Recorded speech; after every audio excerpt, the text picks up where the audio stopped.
guys, this is Alan with the GI Money Man, and just wanted to take a second to talk to you real quick. The vlog has been lacking, and I do apologize for that. A lot of the content on this channel has been slow coming out, and that's my fault. Starting a vlog is a endeavor in itself. You have to get the equipment, then you have to find out the studio lightings and how to set everything up, then you have to go over scripts and how to record videos. Then you have to worry about editing videos and posting videos. All of that comes together for a lot of stuff, and a lot of people don't understand the amount of work and effort it goes into it. We see all these people vlogging on YouTube and we think, oh, that's a lovely life. Let's have fun. Let's all do vlogs.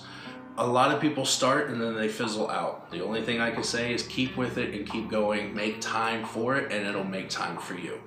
With me, I do a business that I run as myself. We do a lot of stuff with military advice, financial coaching, benefit breakdown, life skills, all different kinds of things. I also have a family that I do all my time with outside of work. So having time for this kind of gets in the way sometimes. So I do apologize for the lack of content, but more will be coming because we're dedicating more time to this. I'm also getting better at the video editing skills. If you haven't been able to tell, watch some of the older videos and try not to hate too much.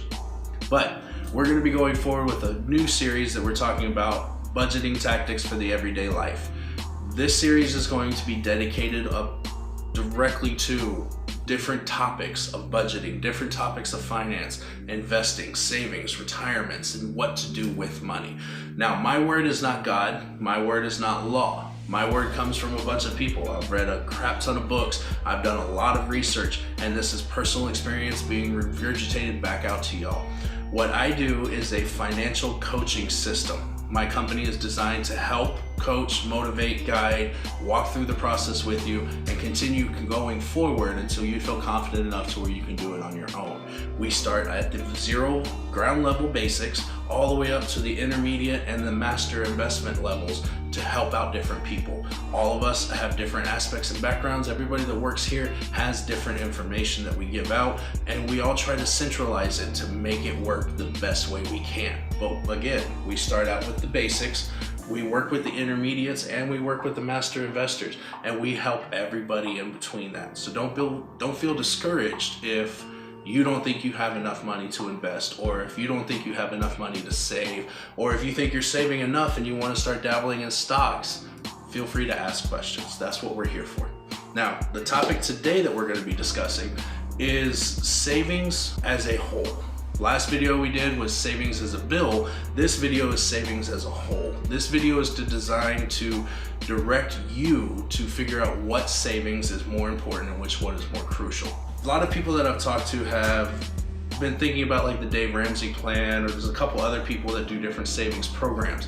One of the things that I find works the best for people is finding out your budget, finding out what's left, and then forcing that as a bill. We talked about that in the last video. It's linked right here, so make sure you pay attention to that one. When it comes to savings, where to put it is now the next question. So the way we break it down is there are 4 types of accounts that everybody needs in life. First and foremost is your transfer account. This is the account you use to pay bills, have fun, go out and spend money at the parties or the weekends, movies, things like that when you go out of town. That's where the money comes from. The transfer account is broken down into 2 parts, the checking and the savings. So at your primary bank, for instance, I use USAA. I have a USAA checking and a USAA savings. The savings account is designed as an overdraft protection account. In case my checking goes below 0 and I negatively impact my account, money will transfer from savings to checking and reset the balance to a positive so I don't get hit with an overdraft fee. Now, this savings account is only there for overdraft, so keep about $500 in here as a good setting just in case. The checking account is there for bills and fun. Have fun with it and enjoy, right? Now, using these in tandem, if the savings account gains more than $500, that's considered fun money. This is money you use when you go out of town for the weekend, when you want to go to a party, or you want to go catch a movie, out to eat, things like that. That's not affecting your checking account. It's only affecting the fun money in the savings account. Now, the second account that we're going to talk about is the emergency fund. This is an oh crap account. This is an account you set off about a good $3,000 to $4,000 to cover a major emergency. Car repair, emergency flight home because of an issue with the family, being in the military and your dog destroys your dress blues and you need to get a whole new set before inspection. That's where this money would come from. That account is designed to be filled and then left. You do not want your transfer account and your emergency fund connected at the same bank. Now, if you use the same bank and you want them connected at the same bank, that's fine. The limiting of access is what is important when it comes to this feature. So, transfer account, checking, savings, emergency fund, savings only. Have this account completely separate from this account. Do not combine them. The main point of that is you can't grab your phone and transfer money from one account to the other at the drop of a hat. The immediate access is what kills a lot of us when it comes to savings, because we see account balances and jump on that. Okay, I got $400 or $500 sitting here. I can afford to go buy a new PlayStation 4. Or I got $300 or $400. I can afford to go to the casino this weekend. Or, you know, we got $300 sitting here. We can afford to go out to the movies and blow this money at the bar, or hang out with the kids and go on a small vacation.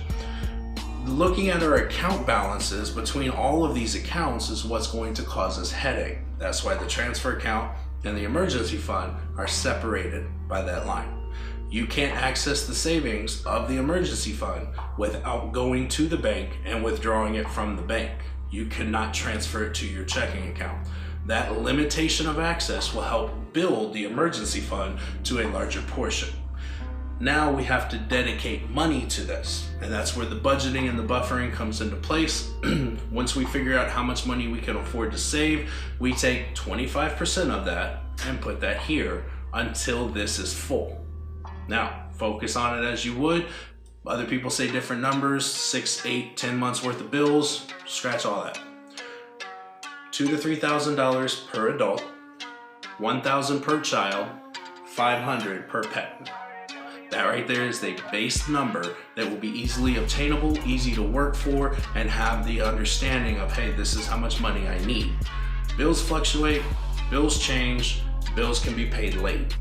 So if you're only focusing 6 months worth of bills, you might only have $1,500 to $2,000 sitting in this account. That won't replace a transmission on a car. That won't fly everybody from here back home in the event of an emergency. Stuff comes up, guys. Have the money there for the emergency. So your emergency fund, based off of your family size, the formula that I just explained, $2,000 to $3,000 per adult, $1,000 per child, $500 per pet. Keep that in mind when you're focusing money to your emergency fund. Now, the third account is a midterm savings. This account is designed to grow money over the portion of your life for use 5 to 10 years down the road. Usually these accounts have a high yield interest return. They are low risk, and they build money monthly as deposits. The money that you're affording your savings, we already took the 25% and put it over here in the emergency fund. We take 75% of that and put that into the midterm. The difference of it is, if I have an account here paying me at 0.1% interest, that's where the 25% of our savings is going for our emergency fund. It's an easy access money, the interest won't be as high. Our midterm savings is money that we can't access very fast, and it's not readily accessed on a balance sheet or a debit card. They'll pay you more interest if you put it in an account that has limited access. That's the key. Let it build so you can use it down the road. Now, the fourth account is your long-term savings. This is your retirement account. So an IRA, a 401k, if you're in the military doing the TSP. These accounts are designed for retirement when you hit 60 to 65 years of age. Once your emergency fund is full, the 25% that we were putting there shifts to the retirement account. And you start putting money into your retirement to plan for that step in the line. The main point is to have this savings so you're not having to access this money in the event of an emergency. And that's where a lot of people run into headache, is our education line when it comes to money is have money in the bank, have money in savings, put money in your retirement, only focus for that. If an emergency pops up, The only thing you have is a loan, a credit card, or borrowing money from friends and family. By doing the program that we're talking about with the 4 type of savings accounts for yourself, these accounts will help you grow yourself into a financial stability to where you won't have to worry. So follow the program that we're talking about and focus the money for savings into here. Now, there's an article on the website about budgeting for a buffer, and it talks briefly about this. I'm still working on getting that article up and going, and we're gonna dive into deep detail on these accounts in the next video, so look for that one coming up. Once again, share the videos, get the information out there, enjoy the content, and if you have suggestions for new content or new topics that you want discussed, let me know and we'll break those down in line with the rest of the details. So, Alan with the GI Money Man signing off for now. Have fun.